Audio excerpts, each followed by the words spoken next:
On today's episode of Pathmonk Presents, I have a very special guest with me joining today. Please welcome Dave, who is the co-founder and growth and marketer for Inflection.io. So I just want to thank you again for making time to join us today, Dave. It's an honor to have you on the show. Thanks. Excited to be here and chat marketing. So thanks for having me. Sweet. Amazing. We're honored to have you here. So for all of our listeners who don't know, what does your company do? Can you give us like overall idea what you guys do and who you serve? Yeah, so I run marketing and co-founder and run marketing at Inflection.io, and we've built and continue to build a much more modern B2B marketing automation product. So most of the executive team here at Inflection, this is our second startup. Our first one was called Visible. It was a marketing measurement startup that we sold to Marketo. We all worked at Marketo in leadership positions for a couple of years, and when we left, we just started talking with customers about, what they would like to see and what could marketing automation look like if you had to rebuild it in 2022, and so then that's what we set out to go do. So it's like a marketing automation product, especially for like a modern data stack, so built on like segments and Snowflake and stuff. Oh, sweet. All right. Super cool. So then for your clients, would you say that you cater to a lot of clients in different industries, or do you mainly focus on certain specific industries with your company? Mm-hmm. All of our customers are B2B SaaS. We're very specific about working with B2B companies and kind of the needs of B2B companies. So they're all B2B SaaS, and just about all of them have some kind of product-led motion, or maybe they're a product-led native company, or maybe they're a sales-led company, but they're just adding some kind of product-led motion. So almost all of them have some kind of self-service aspect to it. All right. Very good. Amazing. So what would you say is your top client acquisition channel? Would you say it's digital marketing, inbound, SEO and content, SEM, or paid advertisement? Or would you say it's a mix of a lot of things? Yeah, it's a bit of a mix. We have a great network. We've been in the industry for so long, so a lot of our demand comes from just people we know, and then the demand of people we don't know. A lot of it's content and inbound marketing, and this was a big lesson we had at our last startup. Of you can't really invest in content too early. It takes so long for it to get going really well, but once it does, it really takes off. So we actually hired our first content marketing manager pre-revenue. Most startups would certainly wait to have some kind of revenue before they're investing in a full-time content marketer. But we decided, just to hire for it early and go at it. It's been a couple of years now, and it's working great. Oh, that's awesome. I'm really glad that, you guys took that risk and now you're benefiting. That's awesome overall. Yeah. It's like such a proven model. The risk level is just so low. So it's really just, hey, can you afford it? But it takes a couple of years for content marketing to really work. So it's like, would you rather get started on that now or in 2 years from now? And it's like, well, let's get started now. Yeah, definitely. And you make a really valid point with that. And it's definitely shown. So now we're going to switch gears. We're going to talk about the website next. So what would you say are the major strengths of your website and also the weaknesses of your website? Yeah, strengths and weaknesses. I think for strengths, well, we've kept it really simple. One thing from a philosophy perspective on our marketing and just like our business is we're not like trying to create a new category or introduce new terms and use that to like drive differentiation on our product. And so we've kept it really simple of just describing kind of like what we do and why you should care. And we tried not to be too fancy with it, I guess, or, talk about make up terms that people don't know. Like, we didn't do that. So I think a big strength is just we've kept it simple to describe what we do. And I think we'll keep that philosophy for forever. And then from like a weakness, I would love to show more of our product on our website. It's so hard to showcase a product really well on a website, like the amount of effort that takes. So that's something we're still working on, and eventually we'll get better at. I think it's really important that people can see and even touch the product through like an interactive demo before they use it. I think that's so important these days.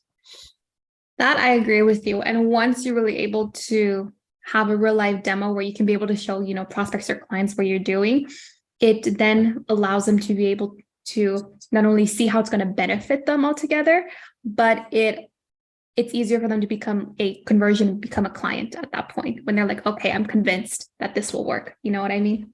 That's right. It's a classic, like, show, don't tell. And so Yeah. right now we tell, and, we need to get better at showing and letting people get almost in like the driver's seat and see like how can it transform their business, and, not talk features, but talk, benefits. And that's always hard to do. And it's, you're never done with it. It's something you're always iterating on forever. So, we have some work to do there.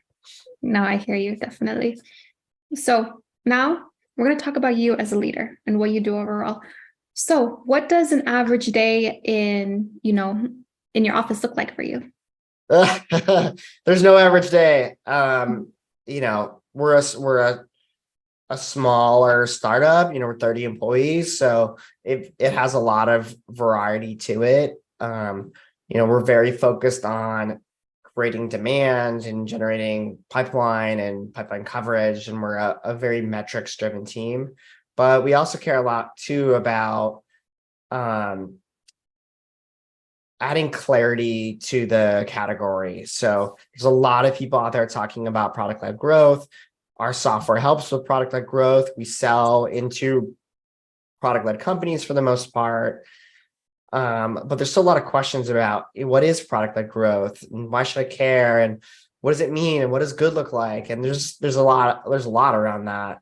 So we spend a lot of time in our marketing consistently every day thinking about how do we go help answer some of those questions. So, one example is we just published a 70-page ebook about like emails that you should be driving kind of out of your product to help people do, to help you do better onboarding and feature adoption and retention. And, it took months of work, but it's very helpful. And kind of soon we're actually hosting an industry conference here in New York, and we're going to do one in San Francisco in the fall. And this isn't an Inflection conference. It's really just to bring hundreds of people together to talk about the category and talk about the industry. We produce vendor landscapes.